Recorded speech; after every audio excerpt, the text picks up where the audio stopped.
Welcome to episode 149 of the Beefy Boys Breakdown. We're going over UFC Fight Night, Green versus Dawson. How you doing, bro? I'm good. I'm sure Caesar's Sportsbook is doing very good as well.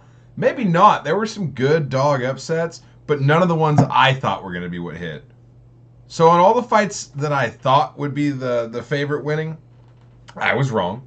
And in all the fights where I thought the dog was live, I was still wrong. So we were just talking about it. This card left a weird feeling in my head. And just about, do I even watch the UFC? Like, do I even know what's going on?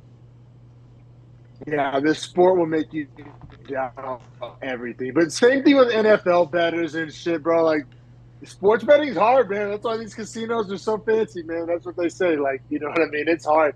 I'll still take it over a slot machine any day. It's still fun. I gotta Yeah. say, yeah, this card was kind of ass, but the week off had me just so thirsty. I'm just such a little fucking slave to the UFC. I was just fucking so thirsty for a card. I'm like, I'll take it. Give it here. I'll be honest. Like I've been wanting a beer all day. I All I was had was a Pabst. I'll take it right now. I was thirsty for the main event for sure because I like Grant Dawson a whole lot. I think he's kind of based on age. He's not the youngest guy, but he is I think doesn't. he's like 29, Yeah, 29 not about yeah like. yeah. He's kind of entering that prime. Like he's not like too young. You know what I mean? But he's also not old, and he has a great Oh, a UFC thousand record, percent. great MMA record. This kind of felt like them trying to put him over. A name like Bobby Green. I mean, he's number 10 already. He doesn't need to fight Bobby Green. It's almost risking the ranking, but it's like a name value kind of a thing, right? So I understand what they were doing. So I was pumped for the main event. I was also pumped for the co-main event, which we got just team ramrodded on, and they delayed the card 30 minutes to start because they knew they were going to team ramrod us. Oh, you talking about Lins and Oh Kudalaba, yeah, they or is that weren't what they you're weren't talking co about? yeah they weren't co-main, but No, but still, that would have made this card suck less for sure. Like it, that fight was pretty legit. yeah, and honestly on name value, they could have been close to co-main if you're like I don't know. I think Kudalaba like he's close to top 15 light heavyweight. Yeah, and I want to say I might be tripping, but he might have main evented one time before in the past, if I'm not Yeah, mistaken. The Apex Ankalaev. card, I think he did. So, Yeah, yeah, Kudalaba all right, Ankalaev. yeah, yeah. So, It's not crazy to say that like could have been the co-main. He puts on a great show typically. And Lins was just talking about potentially fighting John Jones. I don't even know what that's about. Because John Jones yeah, has like bro, two we fights need left in like a his statement career. from Lins. Have you read anything or I like looked I heard a looked all statement day from today. Lins or his Just camp? I Or actually I did see this. I did see this today. Uh UFC well, I think you reposted it anyway, but UFC paid Kudalaba and said Lins like literally yeah, doctors cleared him and he was like, I don't want to fight. yeah, that's what I'm saying. Like that's out of line. Like that's, I mean, that's yeah, that's ridiculous. That's like, oh, did you see what they're saying? J.C. Jackson did the same shit for the Chargers. Like he was cleared to play, and he like untied his cleats and was like, "Nah, fam." Like, like yeah. Really? So Lins is the J.C. Jackson of the UFC. But Oh yeah, wow. bro, I feel you. Kind of mid, but I was thirsty for it. One last little talking point, real quick, before we dive in. I was thought it was interesting. One of those big MMA accounts posted like a poll saying like, "Did you watch Bellator 300?" And it was like 87% no or some shit like that. I didn't. And it was up against this kind of shitty fight night, and everybody watched the shitty fight night over Bellator 300, myself included. And it had Usman Nurmagomedov on it, but like I guess just it was kind of the post I'm referring to is talking about like why are people like out on Bellator? Like why doesn't Bellator get more love, more shine? And also like are people UFC MMA fans or UFC fans? And but that was kind of getting cast a bad light on. Like it was kind of like a negative connotation. Like, oh, you're not an MMA fan, you're a UFC fan. And I just want to say how ridiculous that would be if we did it in any other sport. Like, oh, you're not a basketball fan because you don't watch FIBA or Premier Right, League. like you Like you you only watch you the only watch highest the level. NBA. Like, oh, sorry, you only watch the best of the best. Like, yeah, I watch the best product of anything. That's comedy. Like, I only watch the best comedians. I don't watch like low tier, mid level comedians. I'm not looking up their specials. Like, sorry about it. Sorry, Brendan Schaub. Not looking up Gringo Like Poppy. Like, bro, you're not gonna strap on some Project Rocks and tune into the NFL this or the XFL Which like on this also, Wednesday or hey, whatever. I am just floating this. USFL, XFL are combining, and there's talks of them Yeah, buying up the Canadian Football League as well and merging them yeah. all into one conglomerate, like sub tier league. Like I'm kind of not. here for that. I'm super here for that. And honestly, if it got close enough, like if the franchises were good enough, you could go to the soccer model at that point of relegating like 5, 6 teams out of the NFL every year and make it like way more interesting. Just saying, love the relegation model. A lot of people hate it. I love it. Or even if they did it like the MLB model, I don't know if I'm frozen or not, but like even if they did like the MLB model, like you got Oklahoma City has a double A team, right, or a triple A team. I live Mm-hmm. in Reno.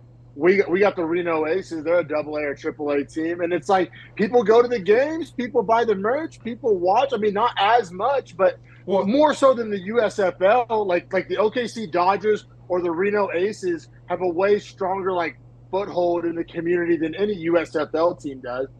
yeah, and I think you'd be hard pressed to tell me that, like, with the amount of injuries you see in the NFL to like interior linemen, linebackers, and like running backs, like the front seven guys, you can't tell me that some of those guys aren't going to be able to be pulled up to at least your practice squad if you're going to pull your practice squad guys up. You know what I mean? Like, it would just make sense to have that in place to have people always ready that are always NFL quality.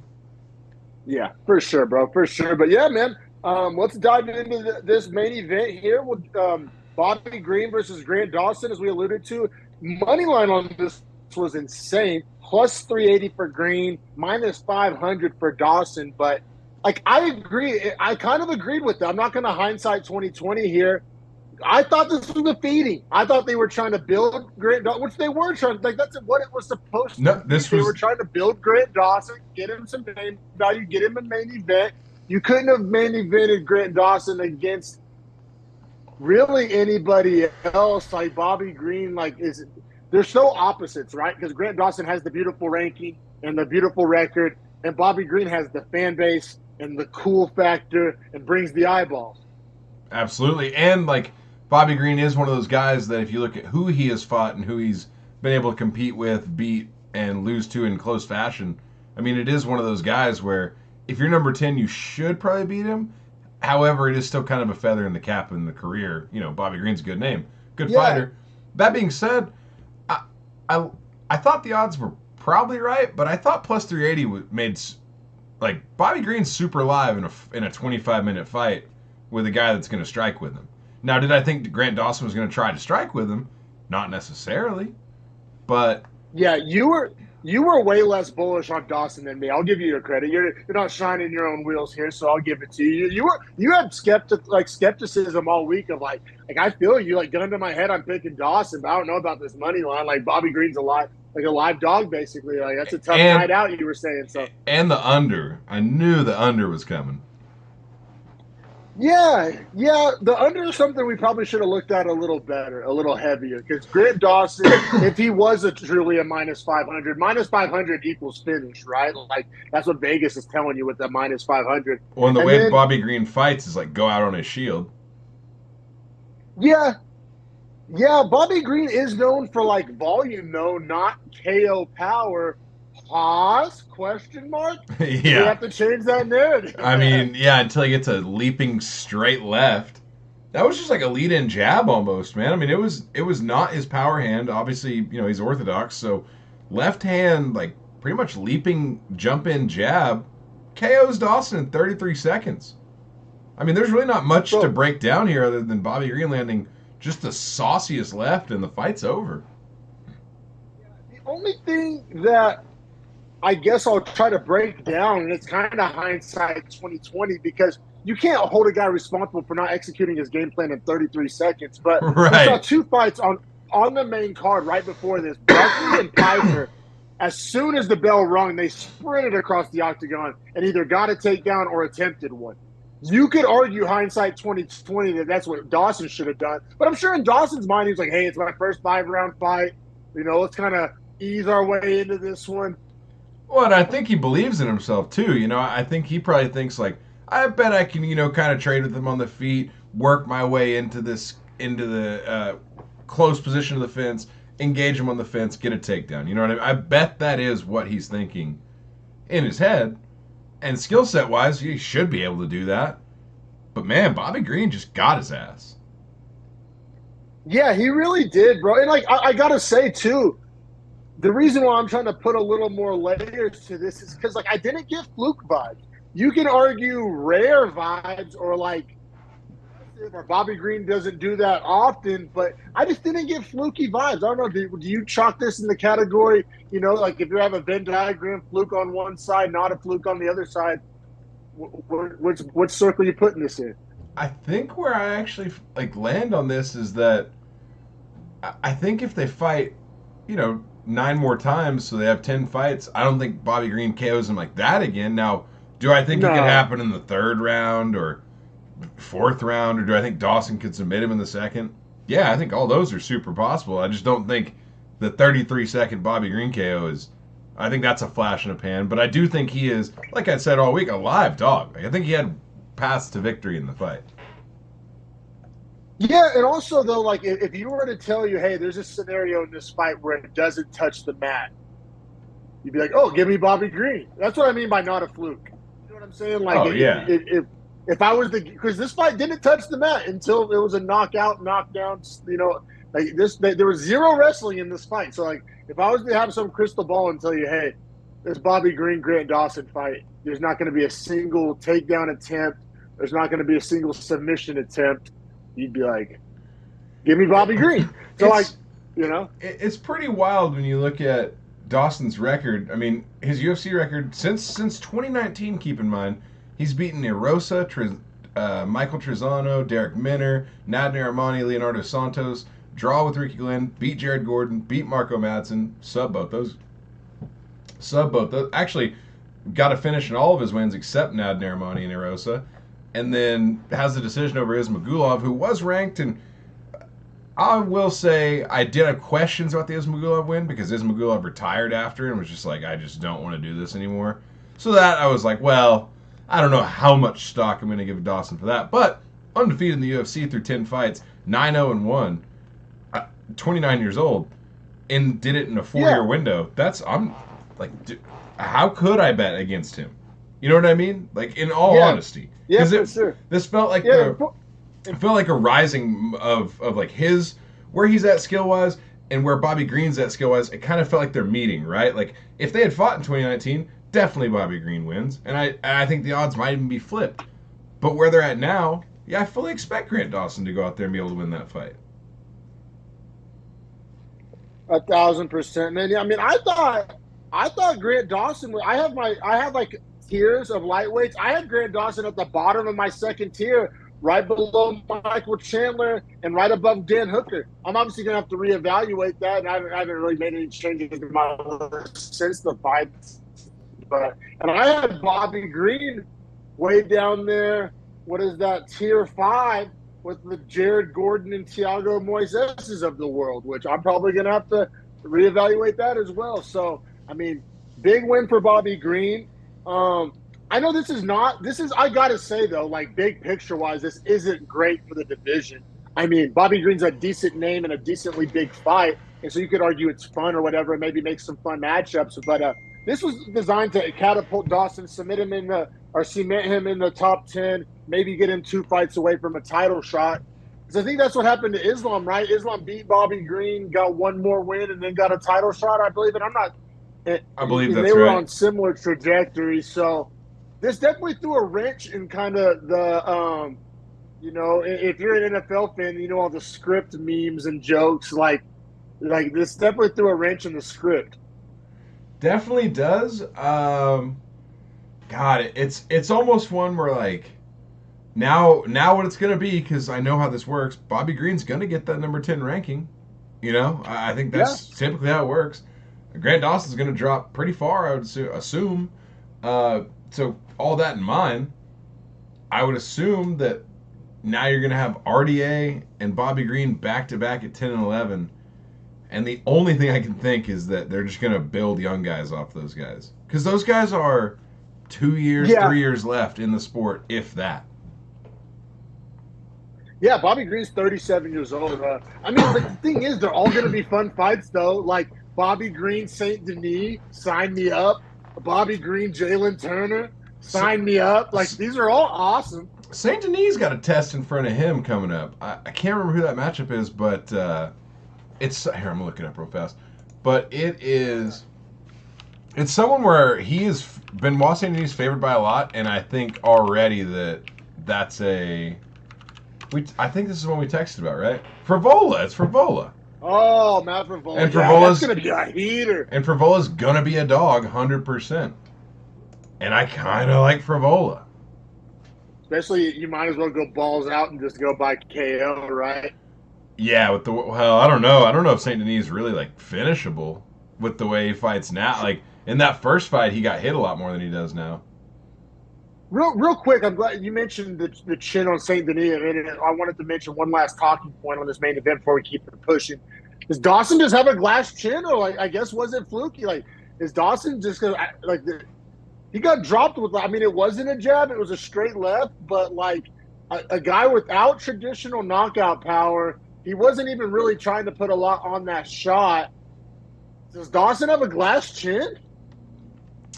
I think what really Dawson has, if you go back and think about a lot of his fights, I'm used to seeing his nose look broken and smashed up and him bleeding and looking tough through a victory, but getting a victory. So I think he gets hit a lot. I think Bobby Green just hit him in the spot. And just Grant Dawson maybe just have like subpar striking defense. Like if you were making like an EA UFC or like a Madden ratings for Grant Dawson, you wouldn't have his strike defense as one of his premier attributes. Right, yeah. Yeah. I fully would agree with that. Yeah, I'd have it at like 70. You know what I mean? Like it's 65. It's bad. Yeah, for sure. Yeah, man. I mean, like you said, I mean the fight lasted 33 seconds, so I don't know, what people want from us as far as breaking it down. We broke down the ramifications of it and just the lead up and all that. But keep it pushing to this co-main because I thought the UFC was pretty deliberate with how they structured this card. They put Joe Pyfer in the co-main event. Remember the viral "Be Joe Pyfer" moment on Contender Series? The guy's 4-0 coming into this one. Dana bought the kid an apartment. So like, why does Dana fuck with him so thing. hard? I just wonder why. Like, I'm not saying he's wrong for it, and he seems like a cool dude every time he's on the mic. But I get it. I don't know. They're both East Coast guys. Pyfer, I think, represents a lot of the kind of like right wing values that Dana White like values. They're like similar guys, like from similar. I don't want to say similar backgrounds. I don't know Dana White's background, but like I don't know, from similar part of the country, believe in similar things. It's just like all the Dagestanis support each other, like also similar beliefs, similar geography. So I do want to bring this up before I forget about it before we get into this fight because you reminded me of it talking about. I can't remember what exactly, but I was listening to the Bisping and Anthony Smith podcast, Believe You Me, the other day, and they were talking about fighter pay and how the UFC pays 12 and 12 to all their like lowest tier fighters when they like actually debut on a card, and they were saying that's actually pretty good, right?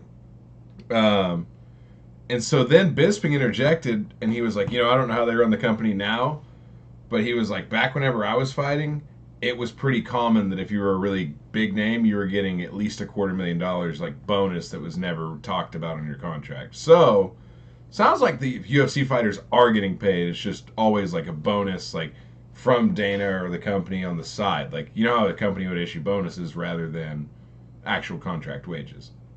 Yeah, because they have to pay taxes on salary and shit. I believe Right. businesses I got on like, I don't know. I mean, I'm no accountant, but I do believe there's some kind of tax associated with like wages paid to employees or something like that. So yeah, if they can fudge the numbers a little bit, that would make a lot of sense. Also, I mean, fuck, we keep getting a little off the rails, but it's all kind of relevant in the grand scheme of things. Once again, everybody's shitting on the UFC, and then those one championship contracts got released, and everybody was real quiet. 1,500. No, that is for their version of like a Dana White's Contender Series, but still, bro, like there's guys fighting at the fairgrounds making probably more than that. Like, Right. Now, I do think one allows you to maintain sponsors outside of the organization, so sponsors can pay you. Like the UFC, you can't have sponsors that are not Monster or whatever they already have.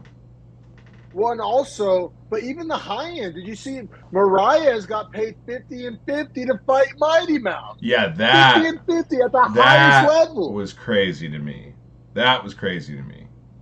Like, so, I mean, the grass ain't always greener, as they say. Yeah, the Adriano Moraes 50 and 50 thing was crazy to me. And he lost one of those fights.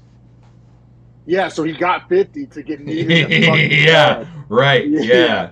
Yikes. Yeah, that's tough. All right, but we'll get back into these fights. Shout out to homie George. 3 catches tonight, 3 touchdowns. That's huge. They're rocking the Cowboys. 3. I knew he had 2. 3, just got the 3rd. Shout out Kittle. Big Tutty monster. Guy owns the Cowboys. And speaking of owning Cowboys, there's no Cowboys fighting. It's middleweight. It's Joe Pyfer. It's Abdul Razak Al Hassan. What's Pyfer here? Minus 390? Is that what he finished at? Minus 355. But 355, okay. Just hit at that point. Yeah. Yeah. Which made sense. I mean, I didn't love this matchmaking. I mean, I'm not a Pyfer dick rider, but I mean, Al Hassan's one of the most limited guys in the whole division skill set wise. Like, he might as well be, I mean, he's a little bit above, but I mean, he might as well be a Tefan and Chukwi type of guy, right? Like that same kind of mold. Man, I have him as far as my ranking. Jesus, as far as my rankings go, I have him very far down. I have him at 41st, and I have actually. I mean, I might be a Pyfer dick rider, but I have him at 28. So when 28 fights 41, I have a pretty good expectation that 28 wins. Now, I think that lines up with minus 355, though, right? Yeah, and the reason why I didn't bet this one, and I'm going to have to evaluate my list, I had them in the same tier. Now, I had Pyfer at the top of that tier and Razak Al Hassan at the bottom of that tier, but I had Pyfer above Shabazian, below Malkoun, and I had Al Hassan in between Weidman and Mearschart. So in between Weidman and Mearschart at this point isn't where you want to be. That's by no means a ringing endorsement. But I had them kind of in the same general area of guys I wasn't super high on. But, man, Pyfer looks legit for multiple reasons. And, I mean, bro, he looks like a plus athlete. Because I think Al Hassan's a plus athlete. And he out-athleted the plus athlete. Like, he looks like elite, like quick twitch explosion. Off the fucking charts, especially for middleweight, bro. Middleweight, you can talk about the tall guys, the Izzies, the Pereiras. You can talk about the tough guys, the Vittoris. But, I mean, as far as freak athletes, like, I mean, the list isn't littered with them. You got Paulo Costa, pharmaceutically enhanced athlete. You got, yeah, we're talking about the division with Andre Muniz and Gastelum, and I mean, Sean Strickland's not even a plus athlete. Duplessis, maybe? No, but there are. Like, I mean, Gregory Rodriguez or, like, Kyle Baralho, you could argue. So now you're high on Baralho. Adolfo Vieira, Kopylov. All the juiced Brazilians are just talking about, like... Phil Hawes.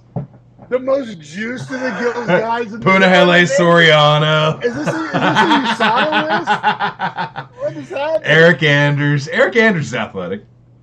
Yeah, he's also ass and not in the rankings or like. Well, sorry about it. Sorry, that's not nice to say, but yeah, I mean, you're not wrong though. I mean, I have Bo Nickel at 17 behind Kyle Baralho still, and I still need to see Bo Nickel do it big one more time.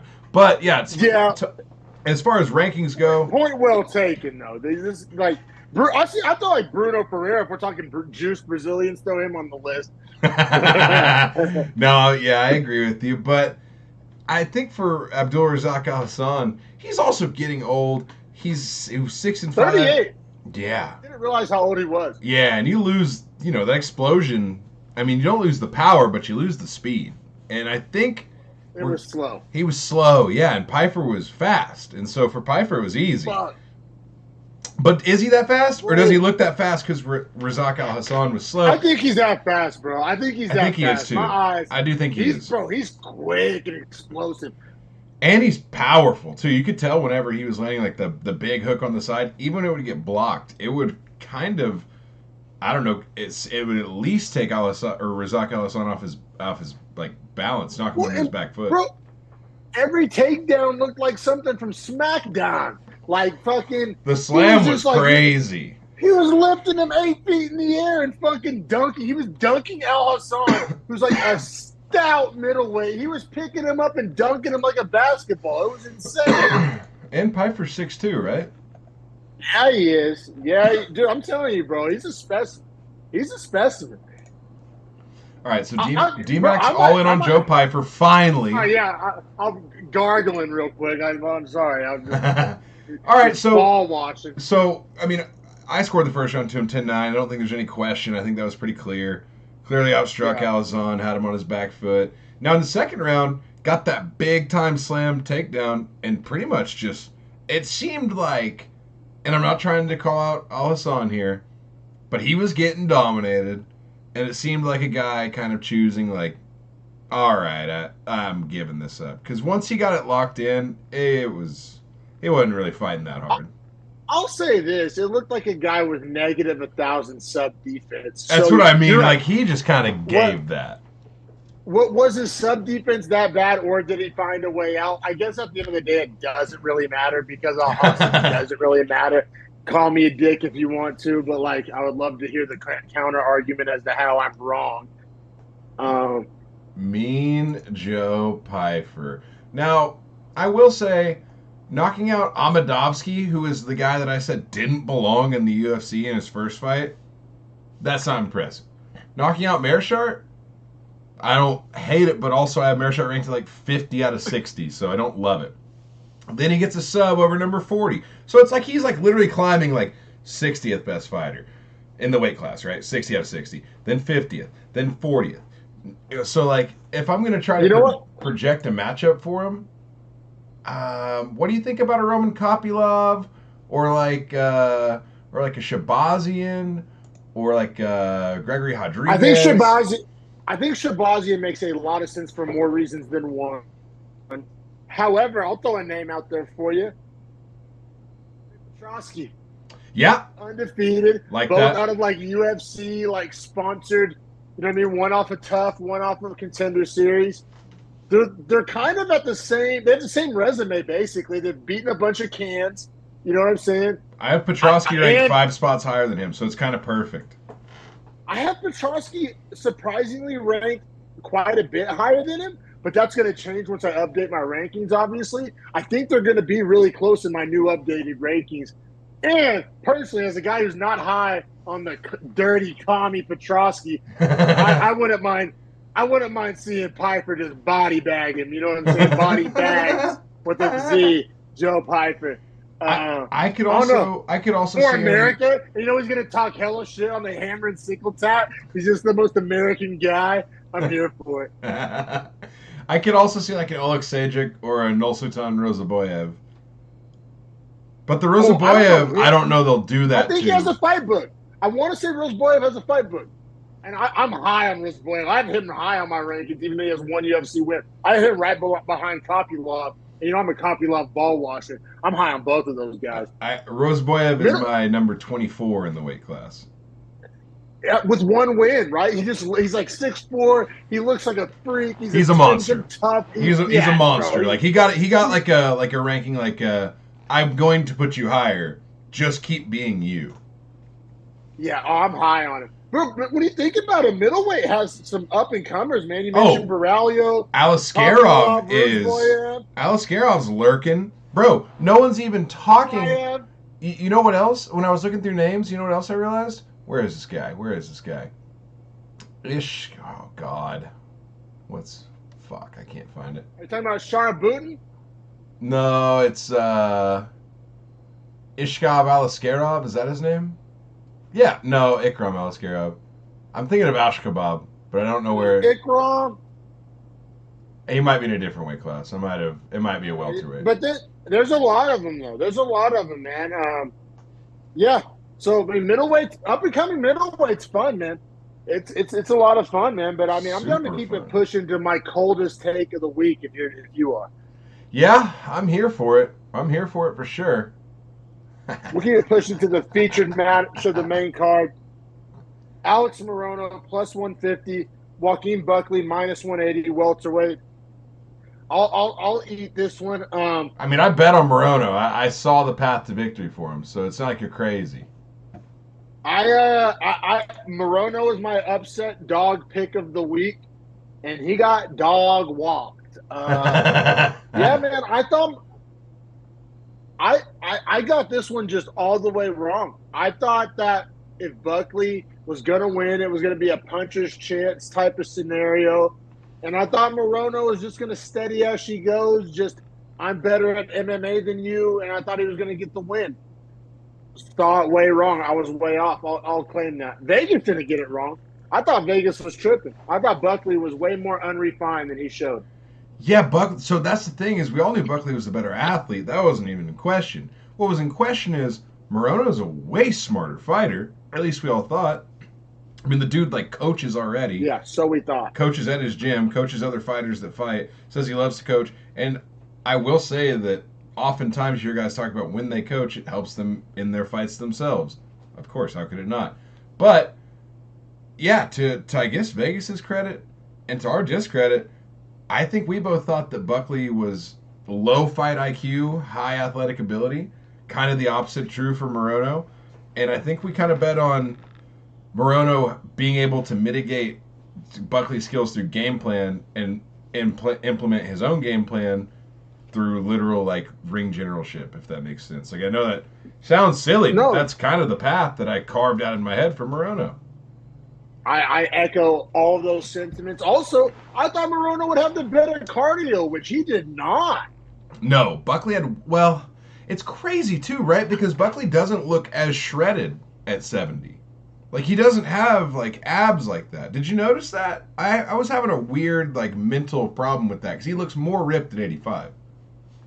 I think he was, like, literally still, like, lifting heavy at 85. Like, he's getting that, like, wrestler functional strength body. Yeah, he's getting a fighter body instead of a body. Yeah. Which is what he needed, because we used to talk about 85 like, hey, if you're playing a running back, good on you. But, like, for fighting, this doesn't really help you. And I think he figured that out.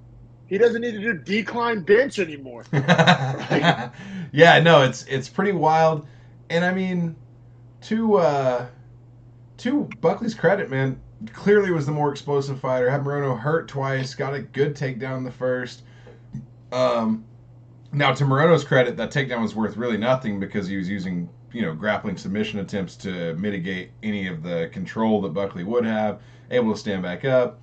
That being said, I still scored a 10-9 to Buckley. I didn't think it was necessarily too close. Thought Morono was fighting okay, but it was almost like watching it, I was like, oh, man, like if Buckley keeps fighting like this, Morono can't win. Well, I'll mention something that you failed to mention. At the very, very start of the round, Morono wobbled Buckley. Like pretty hard. Literal like start, yeah. And so that combined, also, Morono better here. Morono colors glasses, but that armbar attempt was fairly goddamn deep. I gave round one to Morono, but that's probably with quite a bit of Morono better bias. I'll own that. I would have to say it had to be just based on judge scorecards and my own. Everyone 10-9. I ended up with a scorecard that no judge did, so you're 1,000% correct. Oh, well, yeah, because you gave a round to a guy that didn't win a round. Anyway, we'll keep pushing the second. we'll keep pushing the second. Second round, I thought was just continuation of the first, but Buckley almost being more dominant. Yeah, well, and Morono having no big moments as to opposed to... True. In round one, like it or hate it, Morono had two big moments. So, in round two, Morono had no big moments. And, bro, that body kick from Buckley was massive. It was insane. Like, literally, like, went through my screen. Like, oh! and then definitely landed the hardest, cleanest punches of the round by far, too. Was starting to find that chin. So, 1,000% agree. You could start to see Morono's punches starting to labor a little bit, too, towards the end of this round. Because I thought at first, I was like, oh, is he just trying to, like, have this weird, like, off-pace timing when he's throwing these shots? And I was like, oh, he's just tired. Like, he's just not throwing. He just can't throw them all at the same speed now. Do you think that was, like, the body work causing the fatigue, the damage? I Or think do you think that I he's think getting older? Or I think the damage in the body work, honestly, like I'm giving credit to Buckley for it. I think Buckley attacked Morono in the places that hurt him most in his like ways to be effective in his own game plan. for sure. And then round three, I was shocked because in my head I was like, all right, well, this is where I don't know. I didn't predict that Morono would pull ahead, but I was like, all right, Buckley might fade here. You know, big muscle bound guy in the third round of a kind of a high paced fight. I was like, maybe this will be Morono's chance if Buckley gets tired. Didn't happen. Buckley poured it on in round three, just that really widened that gap in round three. And I mean, to Morono's credit, if he wanted to find a way out of there, he could have. He looked done multiple times. He hung in there. But that's about where the nice things have to say about Morono end. Yeah, Buckley is like actually kind of starting to figure it out. 100%. I mean, credit to Morono for surviving, like you said, but dude, I mean, I thought he got, I mean, just dominated pretty much for the whole 5 minutes of the round. Thought Buckley got great damage off that round. I scored a 10-8. Me too. Only one judge gave a 10-8, which I kind of had a problem with. I thought this was one of the more clear 10-8s that we've seen in a while, where it's just like, it's not like a brutal 10-8, but it is like, I'm asking myself, how's Morono surviving? Like, he has ways out right now in this fight. Yeah. I think that is like almost always, if I'm saying that, it's close to a 10-8.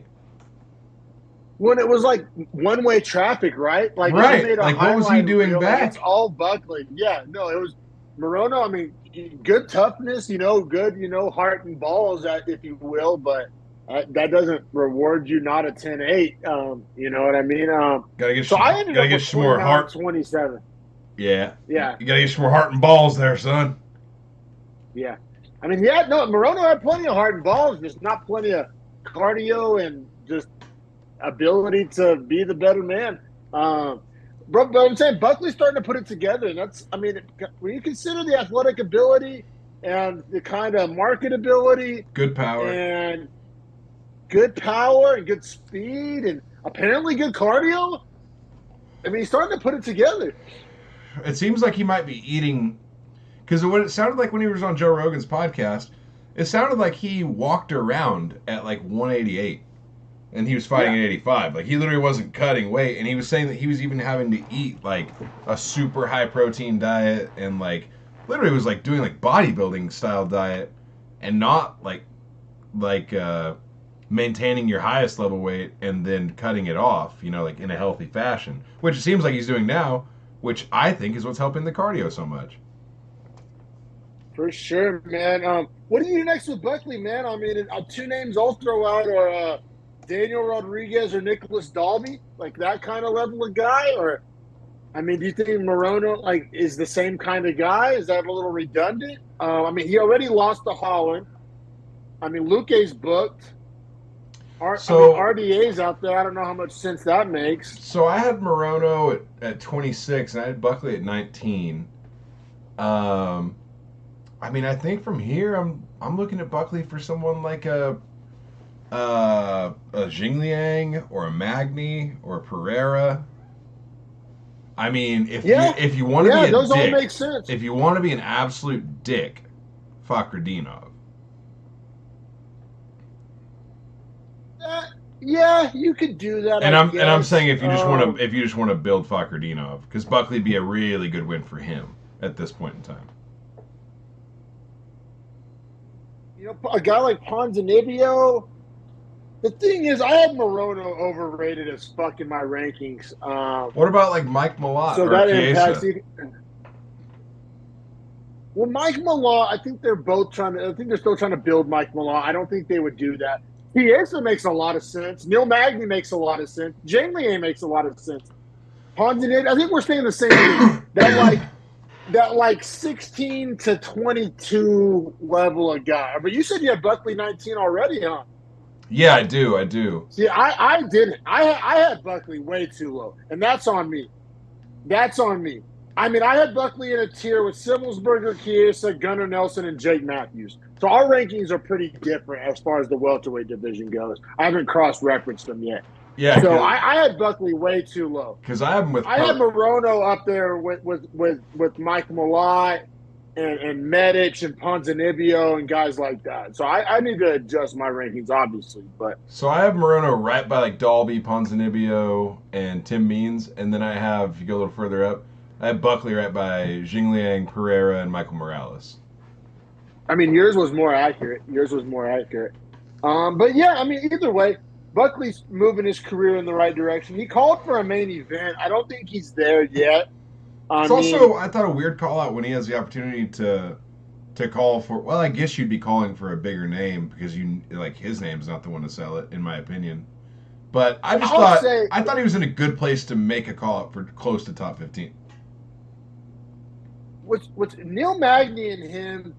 I mean, if Dawson and Bobby Green's a main event, maybe Buckley and Magny is on a Slim Pickens like Apex ass card, but that would be rough. That would be rough. I'm not saying I want that, but let's keep it pushing here because we got our lock of the week is up next. Granted, minus 395. I'm not trying to sound like a super genius here, but this was our lock of the week, and we picked this card so wrong that we got to puff our chest out on our ability to on the entire card. Yeah, and I will say, too, I don't know why it keeps happening, and Dober mentioned it after the fact. Why does this dude get slept on so bad? Like, he's fun to watch fight. He eats shots and delivers bombs. I mean, he talks well in the mic. Like, super cool guy. Easy to sell as far as, like, appearance. I don't understand why the UFC doesn't push him more. I want to say who is his loss? Who did he fall short to? They kind of were. Frivola? They kind of were. I think that's what it was. The Frivola loss. I think if he would have won that Frivola fight, he's ranked like Frivola is and is kind of getting that push that Frivola low-key is. I think the loss to Frivola kind of thought that the UFC maybe they thought he got exposed or, maybe his stock down a little bit, I believe is what happened. Kind of derailed it a little bit. Yeah, so the KO loss for Frivola did derail it. But before that, man, he had a KO he KO'd Terrence McKinney, and I remember that fight. He got rocked at the start, and then ended up getting the finish, which was sick. Then he knocked out Rafael Alves. Then he knocked out Bobby Green. So, like, he's already at that point. And then he obviously I feel you. He knocked out the guy that was main eventing, and he's jerking the curtain. It's a weird spot. Yeah, that's what I'm saying. I'm like, what are we doing? And then obviously the loss for Frivola does hurt, but like Frivola is a dog. Like I think Frivola, from what we saw in the main event, is better than either of those guys. So I'm not like saying that's a terrible loss. And then it's like Ricky Glenn. Oh, this guy's getting finished. Because I'll tell this little story real quick. I told it on the previous podcast, but it's finally relevant. When this fight got announced, Drew Dober announced it on his Instagram. Fighting Ricky Glenn on October 7th or whatever. And I left a comment saying, like, that's weird matchmaking. You deserve bigger fights, bro. I wasn't trying to nut right. I mean, I just said the same thing that we and you just got done talking about. Like, what are they doing with this guy? Why are they matching him up with Ricky Glenn? There's bigger fights you could do with this guy. And Drew Dober's own mom liked my comment. His actual real life mom. So like the Dober family agreed with me, and I just wanted to drop that little story real quick. Shout out to Mama Dober. I thought this was bullshit matchmaking. I mean, Ricky Glenn has a draw with the other guy in the main event. So MMA math, I get it. You have the guy that knocked out one main eventer taking on the guy that went to a draw with the other main eventer. But just still, that's kind of fugazi MMA math. I don't love that. Yeah, but I agree with you until you say this, that the guy that has the draw is the minus 500, and the other guy on that end of the draw is the plus like 340 or whatever it was. And then you look at Bobby Green's the huge dog, and Dober's the mega favorite, and it's like, I don't understand their math there. Like, they got the circle inverted. You know what I mean? Well, yeah, I mean, but Vegas had this particular fight not dialed in. Minus 395 for Dober. It said it was our lock of the week. Ricky Glenn plus 310. I'm not going to lie. When they did the tail of the tape, but I realized that Dober was 5'8" and Glenn was 6 foot, I was like, okay, maybe that's what the UFC saw here. That's a little bit of an interesting physical matchup, but didn't end up really being too much of a factor, obviously. Well, it's just like I always forget Dober's 5'8" because he has such a good chin that he just eats bombs from distance just to get in close to land nuclear lefts. Like he does have a very beatable Yeah, fight and kind style, but it's so entertaining. very entertaining for sure. And this fight only lasts 2 minutes and 36 seconds. He pretty much got one knockdown per minute, basically. He had 2 knockdowns in the 2 minutes and 36 seconds. They were both left hands, as you said. He has a monster left hand, and he knows it. But he also, like in his post fight, he was talking about how he's trying to set it up more, not headhunt. Don't fight like a meathead. Fight like a fighter, and like just let the athleticism get you the knockout, as opposed to hunting knockouts. And the self awareness, the self evaluation. I loved everything he said in the post fight. I loved the performance. I mean, Ricky Glenn was trying to, pitter pat bullshit and hit body kicks and shit. He's like, "Oh, I'm just gonna fucking drill your shit, dog." Yeah, like I'm just gonna fire missiles at you, bruh. And yeah, I mean, yeah, if we were gonna talk about like rankings, Ricky Glenn's near the bottom for me. Drew Dober is close to like that 25-20 range. So for me, if I'm thinking about who do I want to see him fight next, God, I don't even know, man. Like, Saint Denis booked already, obviously, and ranked higher. Well, see, this is where it gets interesting for me, right? Because I have Dober at 16 and Afrobola at 14. So it's like, I have Dober higher than Bobby Green in my rankings, now that I'm looking at it. I did too. That's hilarious. Well, I mean, not really, because he knocked out Bobby. He knocked him out. Yeah, what am I supposed to say? Yeah. Dude, honestly, I got one. Jalen Turner, Drew Dober, so much fun. Just for the size. Moicano's been crying on Twitter begging for a fight. Dober Moicano's fire. I got one for you too. That's a little more low key, but like the hardcores would love it. Zell Huber. I got him one spot behind Dober. It's perfect. Me too, bro. Literally, me too. And I have Moicano right above him, and I think those are pretty accurate. Yeah, Dober Moicano, Dober Zell Huber, some guy like that. You can do it. Turner, I don't think they will do that, but that you could. RDA would be interesting because a prime RDA obviously is way levels above Dober, and I don't think RDA wants to go back to 55, especially for Drew Dober. Oh, wait. But, like... I don't know why. What about Dawson Dober? You could do it. I mean, lost to an unranked guy, so you don't really have too much say in the matter. The UFC was trying to do you a favor, and you fumbled the bag, so... Yeah, he might be in the doghouse a little bit. And then you mentioned the glass chin on fucking Dawson. I'm sorry, until proven otherwise. Yeah. Glass chin McGee. Glass chin against Crimson Chin. Good luck. The chin bowl. Yeah, when Dober breaks out the bronze chin and can't be knocked out, that's whenever it goes real bad for old Glass Chin McGee. Yeah, hey, I mean, I don't hate that, man, but yeah, I mean, big knockout finish. Actually, it's whack. I wish I could say big knockout finish for Dober, but not really. It was impressive, but you can't say it's big or career trajectory altering. Like a win over Ricky Glenn does what for you? Which is why I didn't like the matchmaking. And like, what are you trying to build Ricky Glenn off Dober? Like, what are you just? I just hated the matchmaking. Honestly, kind of soured the whole thing. So I did forget to mention Pyfer and Bobby Green both got performance bonuses. So did Drew Dober. So shout out to all three of those guys. I think all three deserved them. Yeah, definitely well deserved on all of those for sure, 1,000%. Now, do we want to wrap this main card up and I can get my shovel of shit eating out of the way here for my love of old Alex Hernandez? Well, no, bro, I'll push back. That's me. You were pushing back on me all week. I sold you the fucking used Hyundai. That wasn't me. I'll own that one, bro. You can save your shovel. I'll bust out mine. Harrison and shout out Michael, the third Beefy boy, all week. I thought Hernandez, because at one point Hernandez started off as an underdog, and I was trying to value hunt as a bettor, and I thought that Hernandez was a good upset value pick. and I'll push back as to why I don't necessarily. I'm not too ashamed of myself for my logic there. And Bill Algeo was a slight favorite. Now, and we're not alone on this either. This was bet all the way to Hernandez being minus 120. But when I was at the sports betting window, I got it at minus 110. So a lot of money came in on Hernandez. We are not alone out there. Leave a comment if you also bet Hernandez, because I know a lot of you fuckers did because the line moved a lot. Yeah, I'm looking at it right here on Caesars. They opened the line September 18th, plus 125 for Hernandez. Closed it at minus 115. But if you look at the money on it, it looks like the whole week leading up to Thursday night, money's just coming in on Hernandez.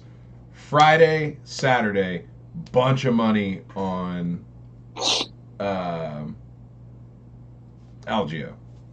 So it seems like the sharps waited, let the public play Hernandez up, and the opening odds were once again. We did have this talk too in our text chain. Dude, opening odds are so indicative. Like, so indicative. For sure. Also, though, we'll go, I guess, round by round, although this ends up being 30-27, so I don't know if we need to. However, I did think that Hernandez was going to win because of his power and his ability and his athleticism and strength. I wasn't necessarily proven wrong, and here's why.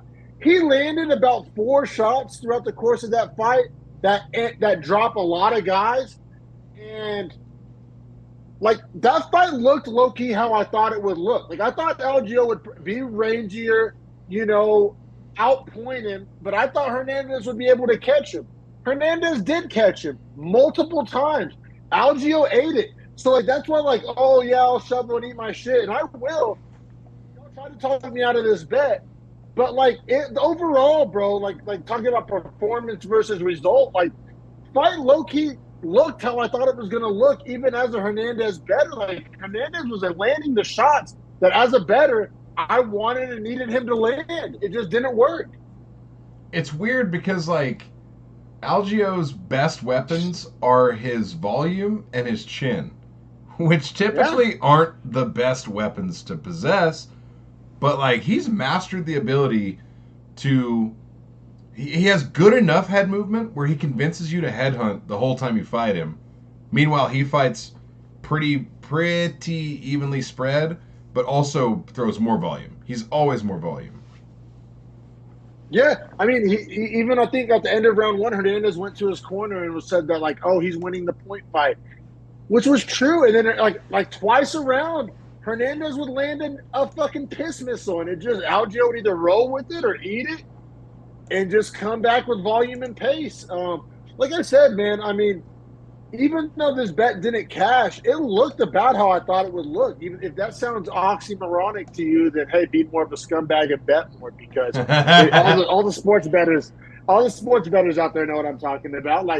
Hernandez landed the shots that I needed / wanted him to land, that I thought would win the fight, and to Algeo's chin just said, nah, bruh.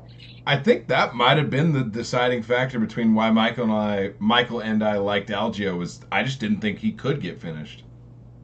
I haven't seen it happen yet in the UFC. Yeah, no one's done it. And I just use kind of meathead caveman math. You stand those two guys next to each other and be like, oh fuck, if the buff one catches him, I'm just. That's what I was banking on. Bro, Hernandez also has this weird Joe Rogan body where he's thicker than he is wide. Yeah. His chest cavity, he has the Joe Rogan build. It's wild. Well, yeah, he's one of his biggest win in his career was when he beat Don Cerrone on a huge upset when no one knew his name, and that gave also him. Dariush.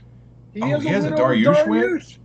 Man. Yeah, it's insane. Nobody has higher highs or lower lows than Hernandez. It's so weird. He's the weirdest guy. It's the absolute truth of it. Now, so I scored every round 10-9 for Algeo. I think, and they're all pretty much the same round. There's no takedowns really that matter. There's not a lot of control that we have to discuss. Not really any sub attempts. You're right. Aside from Morono's big bombs that don't ever knock Algeo down, I mean, it was just Algeo's volume and chin the whole fight. Now, my question is, 1,000%. What do you want to do next with Algeo? with Algio, you could give him like a Hakeem Dawood, a Charles Jourdain, maybe a Colabau, a Feely, something like that, an Elkins. So he has a split decision loss to Feely that I thought he won, like 2 fights ago. But I think like a Jack Jenkins or a Cub Swanson is the move here. And honestly, Cub Swanson would be the best because I think Algio has got a big enough like pull and is a fun enough personality where you could transfer Cub Swanson to shine off to him. And it's still a fun fight. Yeah. And Jenkins coming off of a loss, also injured right now, so it depends how soon he wants to get back in there. I would also say Charrier. Nate Landwehr.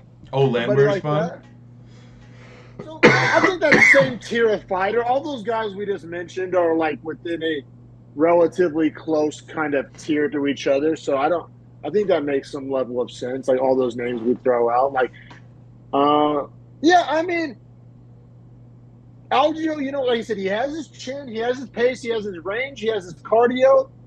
So, I mean, he has his path to victory against everybody we just named. And I don't think anybody we just named necessarily, like, can hit harder than Hernandez. Like, knocking out Algio is going to be tough. Maybe nobody really tried wrestling him, I don't think. Like, so maybe you just have to get him on his back and play the top pressure game. Okay. Maybe that's a path to victory against him, Okay, and before we wrap it up, I do have one last question, overall question, but relates directly out of this fight. So there's 2 eye pokes to Hernandez. Both times is Algio throwing a punch and Hernandez sliding out of the way, but Algio throwing the punch has his thumb like that, and his thumb catches Hernandez's eye both times. Do you think that's an eye poke, or do you think that's a punch? No, I think it's an eye poke, and it wasn't as tight as your example showed. It was a little. Yeah, it was more like this. Yeah, so that's an eye poke. I mean, it's an eye poke. It is. Like, all right, I just wondered because it's like, yeah, you're right. The only reason I'm saying all that is because it's not like he's reaching in defense like that to block him, or it's some weird transition. Like he's throwing that at his eye, like he's trying to hit him there. Yeah, no, it's an unintentional foul. I mean, I don't think it's like a dirty, like, do what Captain Insano does to the bad guy. You know what I'm saying? Like, it almost feels like the least dirty eye poke, if you ask me. Yeah, sure. Why not? Because you're already throwing it, like you've already made it apparent to your opponent, like, hey, I'm attacking your eye right now. Like, move out of the way of this. Because if the punch lands, like, that's arguably as devastating or more. I feel you. Yeah, I mean, it's a foul. It's an unintentional foul. I think it warrants those clock stoppage and the wet rag. I think that's all fair. I think both can be true. Like, yeah, it ain't dirty, but it's also a foul. Like, you foul a guy in basketball, it doesn't have to be dirty, but he's gonna get his free throws. Like, so all right, so it's like a 5-yard face mask and not a 15-yard. Yeah. A little defensive holding, not a full blown like pass interference tackle the guy. Like a running into the kicker, not a roughing the kicker. Precisely. That's the best example yet. Yeah, for sure. All right, word. Yeah, man. But that he called out also. We talked about Bill Algio's matchmaking. He called out Billy Q and Cron Gracie. Cron Gracie, waste of a call out. I get the Gracie name and all that, dude. That guy needs to be cut. Like, that dude sucks. I agree. I also think you value Algio's name more than I do and a lot of other people do. I don't think Algio really has a name. But I like him. Like, he's so fun to watch, he's likable, too. But he's fun to watch because he gets, like, people land bombs on him, and he just keeps coming like a Terminator. Like, I love guys like that. I think both can be true at the same time. Like, I don't disagree with anything you said. I just don't think that many people like actually give a shit about Bill Algio's career right now. The public isn't sold on him. I feel you. The casuals, like a win over a Gracie can help you get some casuals. Damn you, Buffalo Wild Wings casuals. Yeah, old 10-piece McGee needs to see him beat it. By the way, did you see the Buffalo Wild Wings commercial where it's the buffalo with the wings at the bar? Oh my God! Did they throw this flag and this buffalo sitting next to this guy and he goes, that's holding an offensive lineman. That's what he's supposed to do. That's like throwing a flag on a buffalo for trampling someone and then backing up and trampling him and then trampling him again. Like, what's wrong with that? I was 10-piece tape. Yeah, I I was like, no way, they stole our gimmick and made it to Buffalo with wings. This is crazy. Let's go. Yeah, like the original first draft had like a fat dude. Like, I don't know if we can run this. Like, 10-piece takes. You'll find it here first, folks. But yeah, man. And then Hernandez. I mean, he'll be lucky to still be in the UFC. Depending on what his contract status is. Like, he keeps having these bad L's. You can talk about the highs all you want to, but time is passing quickly. Those were long ago, different weight class ago. I don't know. Unfortunately for Hernandez, I see his future being fighting DWCS guys and or like just UFC vets to the end of his career. I don't think he makes a title run or patches together a nice string of wins at any time. No, I kind of agree with you. He's going to be a name builder, kind of like a low-level name builder, a prelim name builder. A tester, if you will. Yeah, for sure, bro. But yeah, that wraps up the main card. This was a fun little episode. Glad to be back at it after the week off. Please hit subscribe. We've got a few new subscribers, and I appreciate each and every one of y'all. Drop a thumbs up on this video, and I appreciate you. We'll be back to talk about the prelims because we're one of the only shows out there that talks about every single fight on every single card, including the prelims. And we'll be